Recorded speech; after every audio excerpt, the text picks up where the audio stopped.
श्री महालक्ष्मीची अनेक नावे, अनेक रूपे आहेत. पार्वती, सिंधुकन्या, महालक्ष्मी, लक्ष्मी, राजलक्ष्मी, ग्रहलक्ष्मी, सावित्री, राधिका, रासेश्वरी, चंद्रा, गिरिजा, पद्मा, मालती, सुशीला अशा विविध नावांनी श्री महालक्ष्मी ओळखली जाते. अशा या सर्वाभूती असलेल्या श्री महालक्ष्मीची ध्यानी घ्यावी अशी ही कहाणी आहे. द्वापर युगातली, आपल्या भारतातली सौराष्ट्र देशात घडलेली. तेथे एक राजा राज्य करीत होता. त्याचे भद्रश्रवा असे नाव होते. तो शूर होता, दयाळू होता, प्रजादक्ष होता. 4 वेद, 6 शास्त्रे, 18 पुराणे याचे ज्ञान त्याला होते. अशा त्या राजाच्या राणीचे नाव होते सुरतचंद्रिका.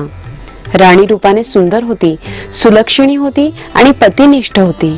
त्यांना एकूण 8 अपत्ये होती, 7 पुत्र आणि त्यांच्यानंतर झालेली एक कन्या.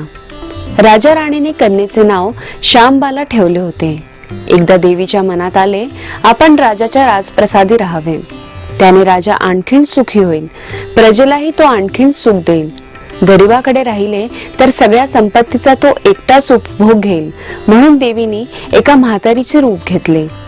फाटकी वस्त्रे ल्यायली, आधारासाठी काठी घेतली आणि काठी टेकत टेकत ती राणीच्या महलाच्या दाराशी आली. तिला पाहताच एक दासी पुढे आली. तिने म्हातारीला विचारले, कोण ग बाई तू? कुठून आलीस? काय काम काढलंस? तुझं नाव काय? गाव काय? काय हवं तुला? म्हातारीचे रूप धरलेली श्री महालक्ष्मी म्हणाली, माझं नाव कमलाबाई, द्वारकेला राहते मी. तुझ्या राणीला भेटायला आले. कुठे आहे ती? दासी म्हणाली, राणीसाहेब महलात आहे. त्यांना सांगायला गेले तर त्या माझ्यावर रागवतील. तुला त्या कशा भेटतील? तुझा अवतार पाहून तुला त्या हाकलूनच देतील. तू इथेच थोडा वेळ आडोसा थांब. म्हातारीला राग आला.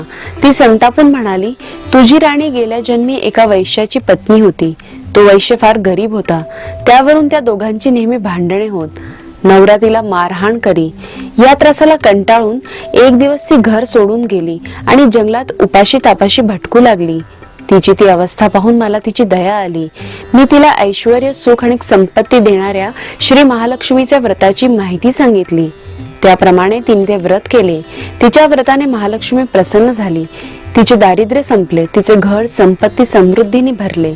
तिच्या जीवनात आनंद भरला.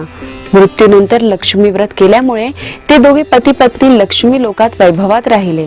या जन्मी त्यांचा जन्म राजकुळात झाला आहे. देवीच्या कृपेने ती आता राणी पदावर बसली आहे. म्हातारीचे बोलणे ऐकून दासीच्या मनात जिज्ञासा निर्माण झाली. तिने म्हातारीला पाणी दिले, नमस्कार केला आणि म्हणाली, मला सांगाल ते व्रत? मी करीन ते नेमाने. उठणार नाही, मातणार नाही, घेतला वसा टाकणार नाही. म्हातारीने दासीला लक्ष्मी व्रताची माहिती सांगितली. मग ती उठली व काठी टेकत निघणार तेवढ्यात राणी तरातरा महलातून बाहेर आली. फाटक्या वस्त्रातील म्हातारीला पाहताच ते संतापले आणि उर्मटपणे म्हणाली, कोण ग तू थेरडे? इथे कशाला आलीस? जा इथून. तिने पुढे होऊन म्हातारीला घालवून दिले. ती म्हातारी म्हणजे प्रत्यक्ष महालक्ष्मीच होती. हे राणीला कळले नाही. राणीचा तो उर्मटपणा पाहून महालक्ष्मीने तिथे न थांबता स्वस्थानी जाण्याचे ठरवले. राणीचा महाल सोडून म्हातारी निघणार तोच एक मुलगी लगबगीने बाहेर आली. ती मुलगी होती राजकन्या श्यामबाला. तिने येऊन म्हातारीला नमस्कार केला आणि कळवळून म्हणाली, आजी रागवू नका. माझी आई चुकली. तिच्यासाठी मला क्षमा करा. मी तुमचे पाया पडते. राजकन्येचे ते बोलणे ऐकून श्री महालक्ष्मीला तिची दया आली. तिने श्यामबालाला लक्ष्मी व्रताची माहिती सांगितली. तो दिवस मार्गशीर्ष महिन्यातला पहिला गुरुवार होता. पुढे त्या दासीने लक्ष्मी व्रत केले. तिची स्थिती सुधारली. दासी पण सोडून ती संसार सुखाने करू लागली. राजकन्या श्यामबालानेही भक्तिभावाने सांगितल्याप्रमाणे महालक्ष्मी व्रत केले. सगळे नियम धर्म पाळून दर गुरुवारी तिने ते व्रत केले. शेवटल्या गुरुवारी उद्यापन केले. लवकरच श्यामबालाचा विवाह सिद्धेश्वर नावाच्या राजाच्या मालाधर नावाच्या राजपुत्राशी झाला. तिला राज वैभव मिळाले. लक्ष्मी व्रताच्या प्रभावाने तिचा संसार सुखा समाधाने चालू लागला. पण इकडे भ्रश्रवा व राणी चंद्रिका यांना हळूहळू वाईट दिवस दिसायला लागले. त्यांचे राज्य गेले. त्यांचे सगळे वैभव ऐश्वर्य लयाला गेले. चंद्रिका राणी होती, ती स्थिती आता बदलली. अन्न पाण्यालाही ती महाग झाली. भ्रश्रवाला फार वाईट वाटे, पण तो तरी काय करणार. एके दिवशी चिंतने उगवत होता तसाच मावळत होता. एके दिवस भ्रश्रवाला वाटले की मुलीकडे जावे, तिला पाहावे आणि 4-8 दिवस तिच्याकडे राहावे. त्याचप्रमाणे तो जावयाच्या राज्यात आला. चालून चालून तो खूप दमला होता, म्हणून थोडा वेळ विश्रांती घेण्यासाठी तो एका नदीच्या काठी बसला. राणीची दासी नदीवर येत होती. तिने भ्रश्रवाला ओळखले. दासी धावत महालात गेली. राजाला बातमी सांगितली.